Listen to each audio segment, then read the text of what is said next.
As I was saying before, he's the former talk show host at KGO Radio. He's a lecturer, a presidential historian, an author. There was buzz around this guy. Maybe the next mayor of San Francisco. I think a lot of that buzz was started by this guy. I mean, I'm sorry. Here's John Rothman. I just thinking, where did that buzz come from? I'm thinking...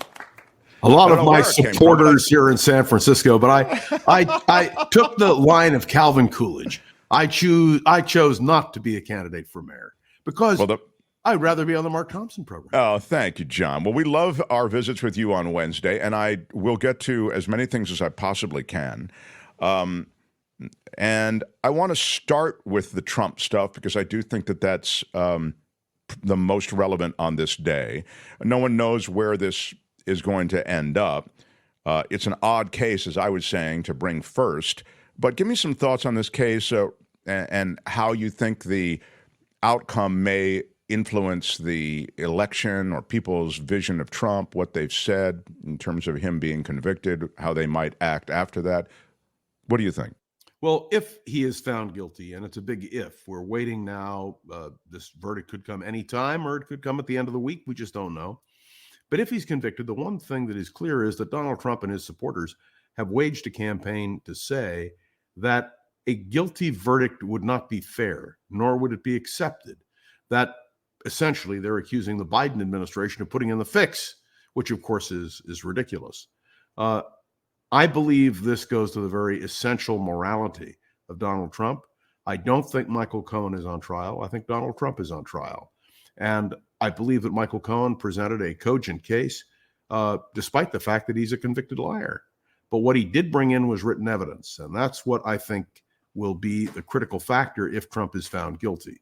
So we have to wait and see. The most important element here is how will it affect his supporters? And we know that about 20% of Trump's people, the supporters in the polls, say that were he found guilty, they would not vote for him. Is that true? Not true? We'll have to see.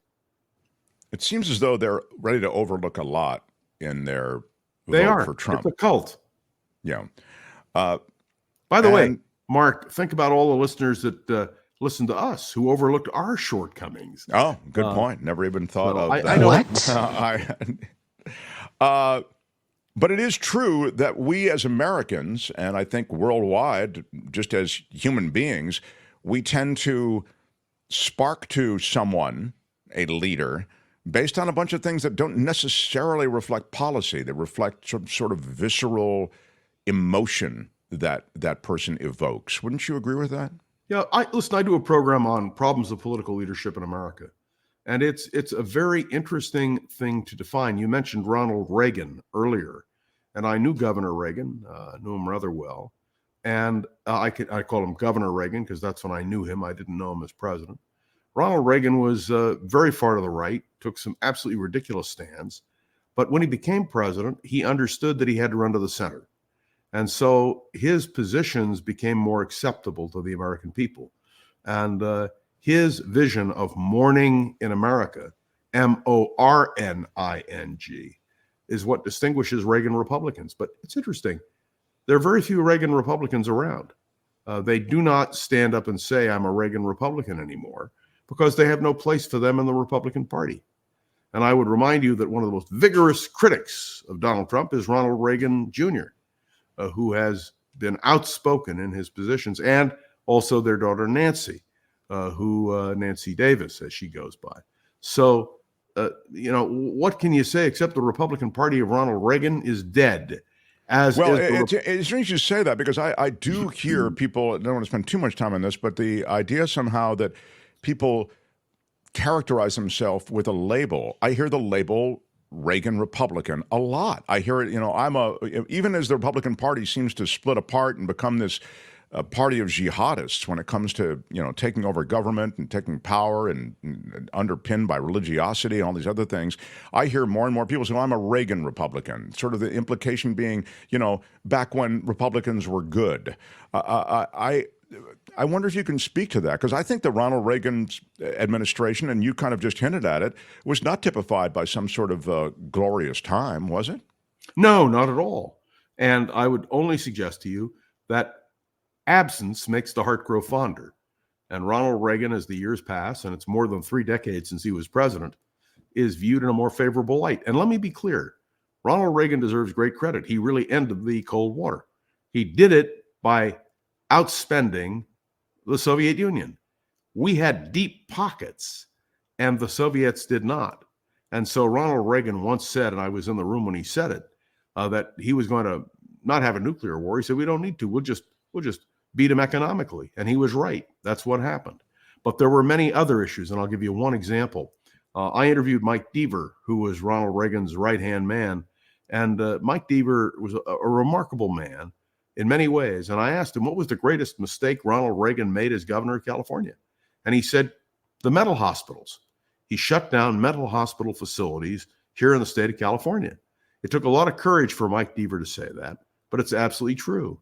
So if you want to really offer a critique of Ronald Reagan's presidency, there it is. He also increased the national deficit unbelievably, but people ignore that. And so if you ask, there are some of us who would call ourselves Wilkie or Eisenhower Republicans. We don't exist anymore either. What matters is the moment. And I always go back to the statement which was made on the ellipse by Donald Trump Jr. on January 6th. The Republican Party doesn't exist. It's the party of Donald Trump. And so we can take the historical opportunity to examine, and you've listened to my shows on President's Day when we do real evaluations. I never voted for Ronald Reagan, but he ranks as one of the great presidents of the United States because of what he accomplished as president, which really meant the end of the Cold War. Would I vote for Ronald Reagan today? Absolutely not. He was not my kind of Republican. So that's something to consider. But in fairness, when you evaluate a president of the United States, you have to take into account what they accomplished in their administration. And he did a tremendous job in that regard. You know, one of the things I think about when I think about the kind of old school Republican talking points and the labeling is small government. You always hear that, well, I want to get government off our back. Of course, but I think if you look at the record, and this is why I like to talk to you because you really know the record. When you look at the record of Republican administrations, you don't find a record of smaller government. I mean, first of all, you can start with today, and of course, the government is up your private parts now, preventing you from making decisions about your own life if you're a woman. But more to the point, let's just talk about the size of government. Government has grown more under Republican administrations than under Democratic Absolutely, administrations. 100%. Yeah. And by the way, you mentioned the question of abortion. I want to remind you that Ronald Reagan signed the most liberal abortion bill in the United States when he became governor of California. By 1984, as he ran for re-election, he published a small book opposing a woman's right to choose. So Ronald Reagan had a huge impact on America in terms of that shifting current. And I always remember Gerald Ford and Betty Ford standing at the last Republican convention they attended, which was in 2004. And they reflected on camera that there is no room in the Republican Party today for a Republican who is pro-choice. But I would remind you, it was the Republican Party that was the greatest advocate for the Equal Rights Amendment. But it wasn't just Reagan. It was Phyllis Schlafly and her whole operation, which moved the Republican Party to the right. That's the power of the lobby, isn't it, John? Yes, it's also power. Where is power in politics? It's who votes, who goes to the caucuses, who takes an issue to the people in an effective fashion. And one of the most interesting things for me is I watched the evolution of the Republican Party, and it really began in 1964 at the Republican National Convention, which I attended. The old line Republicans vanished. The Eisenhower, Wilkie, Dewey Republicans simply ceased to exist. Now, what will happen in November? And I'm assuming that Donald Trump is going to suffer a massive defeat and that the Republican Party will suffer a massive defeat. I believe that. But the point then will be the party will have to rebuild. And how to rebuild outside of the shadow of Donald Trump is going to be a real question. And by the way, candidates do shift their positions. They do evolve, and parties evolve and change. So we'll have to look at that. This is the longest fever dream that I can recall. They're going to have a real pivot to make, because That's this correct. is an That is utter correct. fealty. I mean, just an insane loyalty When the to Republican Party in this. 2019 chose not to write 2020, chose not to write a platform, but said whatever Donald Trump says, we're in favor of. They never would have done that for Ronald Reagan. The whole point was there were vigorous debates in the Republican Party. Now, quickly to Alito, and then I want to get to something that Nikki Haley did related to the conflict in Gaza. The Alito thing is deeply troubling just on its face before you hear these absurd explanations. My wife did it, which is clearly not the case. I mean, I blame everything on my wife, too. Yeah. Well, and then he's got the second flag, and he hasn't even addressed how that ends up there. This second flag is a religious nationalist type flag. And can you imagine that a justice of the Supreme Court doesn't understand that a flag upside down is a sign of distress? Even I know that, for God's sake. Well, he didn't say he didn't know it. He said that it was his wife who did it. He began by saying he didn't know. But the point I thought he said he didn't know about the flag. You're saying he said he didn't know about the fact that an upside down flag is a sign of distress? That's what he said. I didn't at the realize. beginning. Yeah, that's all I can tell you is Sam Alito should follow the example, and so should Clarence Thomas of Bill Rehnquist, who recused himself in the United States versus Richard Nixon because of his conflicts of interest. And there is no excuse here. But remember, the Supreme Court, like the Senate and the House, make their own rules in terms of discipline, and that no one can interfere with that. So as long as a justice of the court, under the current rules, says, that's it, I'm not going to recuse myself, there is no alternative. There is no. Well, you have something at the Supreme Court level, though, John Rothman, that you don't have in the Senate and the House, and that is you have a group of people who likely won't curb their dog. They won't call you into question after you've stated that you won't recuse yourself. In other words, that's true in the House and Senate as well. Well, is it? I mean, well, maybe it may be true on recusal, but you have ethics committees that will then bring to their committees any number of situations that run afoul of Senate or House ethics, don't you? No, Senate or House rules. Ethics is a very difficult question to resolve. If a senator chooses, and we have the Speaker of the House of Representatives, by the way, has outside of his office the flag that was flown right outside of the summer home of Justice Alito. No one is asking him to recuse himself on these matters. I think what's interesting about the Supreme Court is there is no governance of the court. There are no rules which are enforced on the court.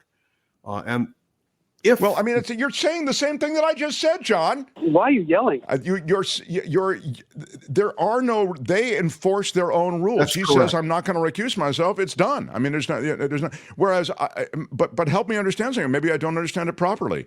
You look at a senator like Menendez, for example. I mean, this is a guy who's had an ethics. He's been called before the Senate Ethics Committee, and he's been reprimanded by the Senate Ethics Committee. He's still receiving the highest security clearances, and no one is talking about expelling him from the Senate. No, but the fact that you can be called on the carpet by your colleagues does exist in the Senate. But you're saying the effect of that is negligible. It's zero. Menendez can still vote. Right. Nobody's taking away his right to vote. To be expelled is a whole other question. And there is no expulsion from the Supreme Court. So this is something we all have to consider. And when Bill Rehnquist recused himself in the Nixon case, he did so very clearly, and he explained why.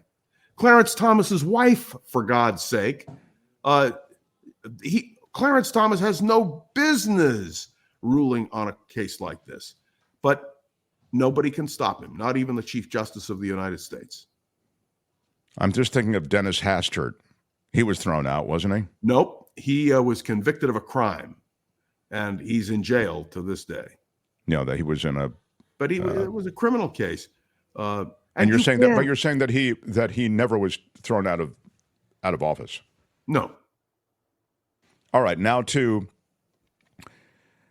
Now to the Middle East. The thing that was there's a lot going on with Gaza. What's interesting from a political standpoint, because I feel like as though that's really something that you're so good on, is the politics of it. Nikki Haley signing these Israeli artillery shells is about, in a situation that is murky on some level, and war is so loathsome, and bombing and shelling is so destructive. It's always odd to me that the politician like Nikki Haley feels the need to have a photo op with her signing the Israeli artillery shells. It was ridiculous. It has absolutely no place in our system. But what she was trying to do is to say, I'm a firm supporter of Israel. I believe in what Israel is doing.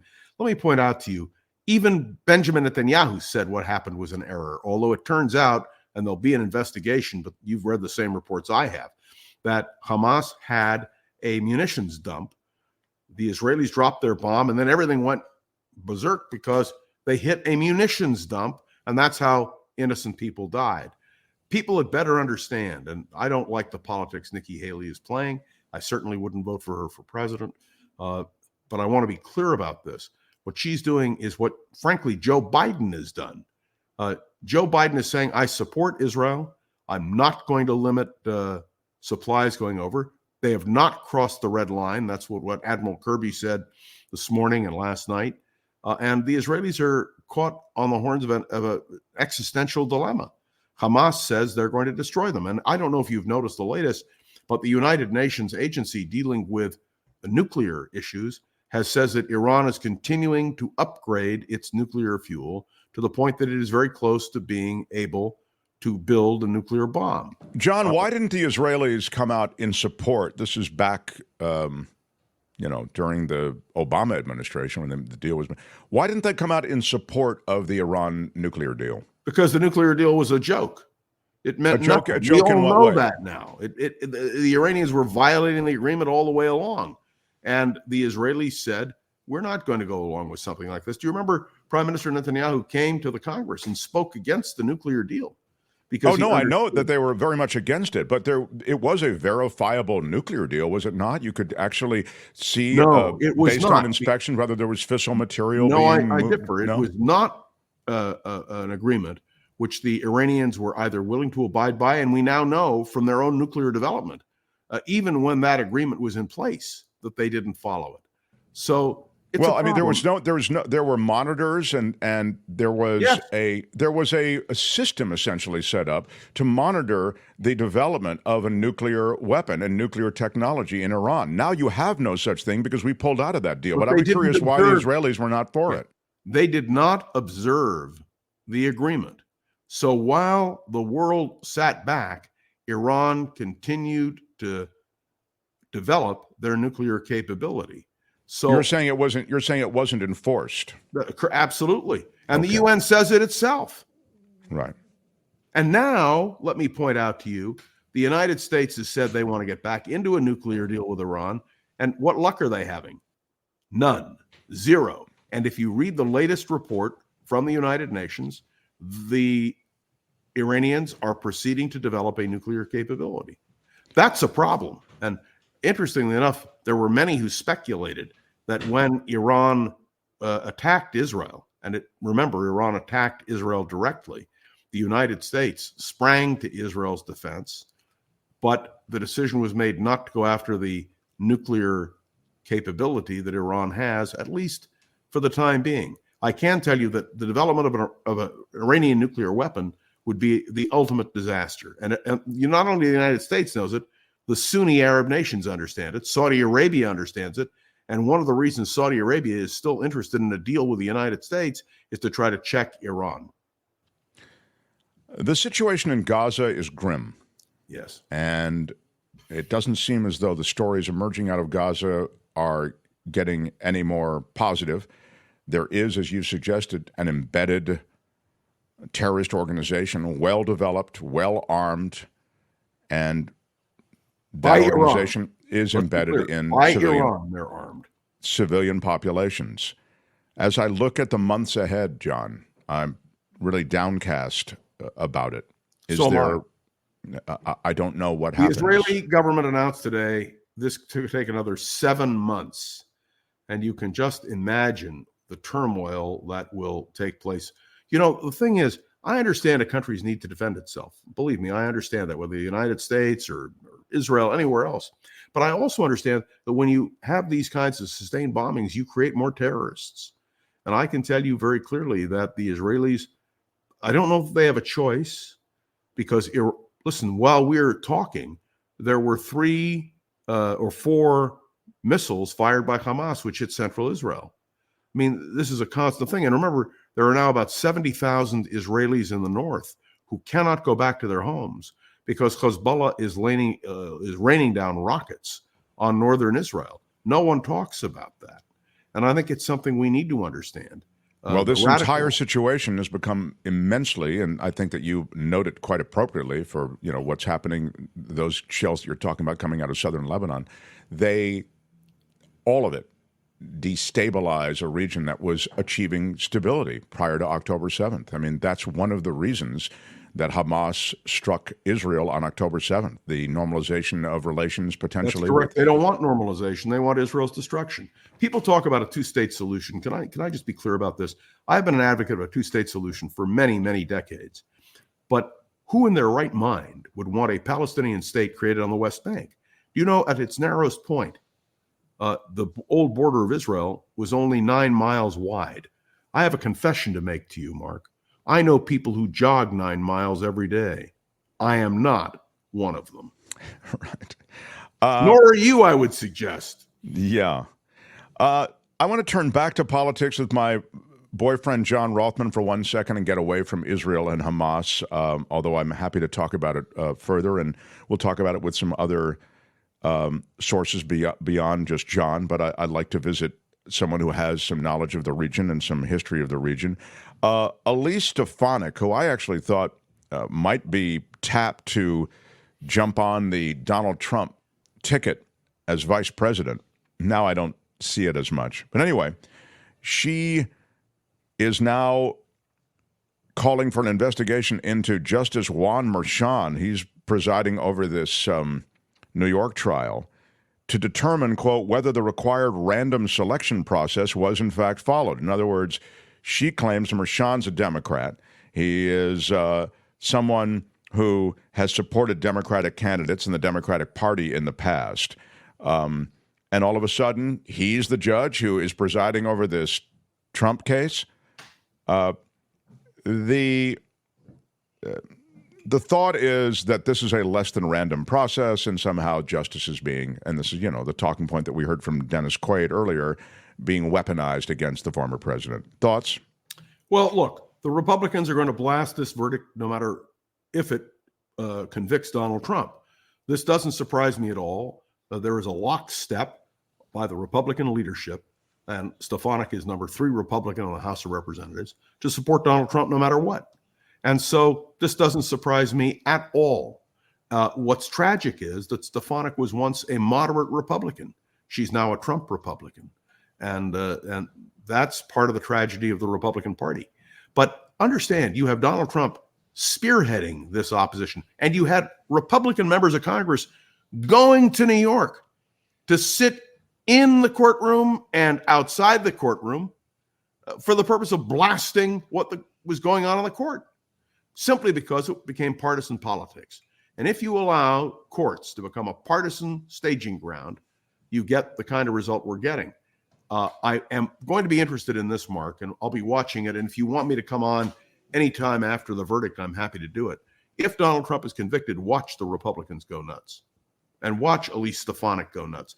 They are laying the groundwork for saying that Donald Trump they're trying to destroy him, and they're going further. They're saying they may not accept the election results in 2024. Can you imagine the leadership of the Republican Party, including the Speaker of the House and Elise Stefanik, doubting the results of 2024? If our political leadership does not have faith in the fairness of the election, do you know that the Republicans want to put a measure before the people which says that the greatest threat to America is foreigners voting in our elections. That's what Speaker Johnson said. There are no foreigners voting in our elections that would make any difference. Maybe one or two, but there are no major cases. And you may remember that Donald Trump set up a commission after the 2016 election to investigate all this fraudulent voting. And you know what happened? Nothing, because they couldn't prove a. Well, I remember that quite clearly, and I thought that's how I know that this guy is going to waste taxpayer money and time with crap to cover his tracks on ridiculous stuff. His statement and his assertion was that millions had voted in New England. This was in California. Yeah, millions have voted illegally. Elise and of course, Stefanik has bought into this line. And the best answer to Elise Stefanik, to be very honest with you, is Liz Cheney, who had that position in the Republican leadership and who's blasting it because she's saying this is ridiculous. All I can tell you is these Republican leaders are not worthy of being called Republican leaders. Well, they've fallen in line behind this guy Trump without question. And Stefanik clearly wants to be VP, although I think, it looks like Tom Cotton is he's the front runner now. Tom Cotton would be a disaster. Tim Scott would be a disaster. I'm telling you, Vance out of Ohio, listen to these people. And they will not say that if they were vice president of the United States, they would do what Mike Pence did, because Donald Trump is demanding loyalty. Now, this is not a joke. And when Joe Biden says that American democracy is at stake, he's absolutely right. And we are going to see, depending upon what this jury verdict is, one of two things will happen. Either he'll be found guilty, in which case Trump will appeal automatically, and the Republican base will agree with him, whether they're fact to it or not. But the second thing that could happen is the attack on our justice system. May I remind you that the Republicans attack, and Donald Trump attacks Joe Biden for politicizing the judicial system. All you have to do is read Donald Trump's statement. That's exactly what he intends to do. He says, elect me and I'll put the Justice Department to work to clean this stuff out. And I think that is the contrast that the American people will have to make. And it's a remarkable thing that he's been as upfront with his plans to weaponize, really weaponize, these instruments of government, Justice Department, IRS, et cetera. This is all ready to go. Read the Time magazine cover story on what he'll do if he's president. And better than that, read the January 2025 project report. That does lay it all out. And have you done a program on that report? We should do, this is the thing, though. We don't do the kind of show where we dedicate an entire show to something like that. Let's give me a 15-minute segment with you talking about the January 25th. Okay, maybe I'd love to do a half hour. I don't mind doing a half hour. And I don't even mind doing longer than a half hour. But I'm your servant.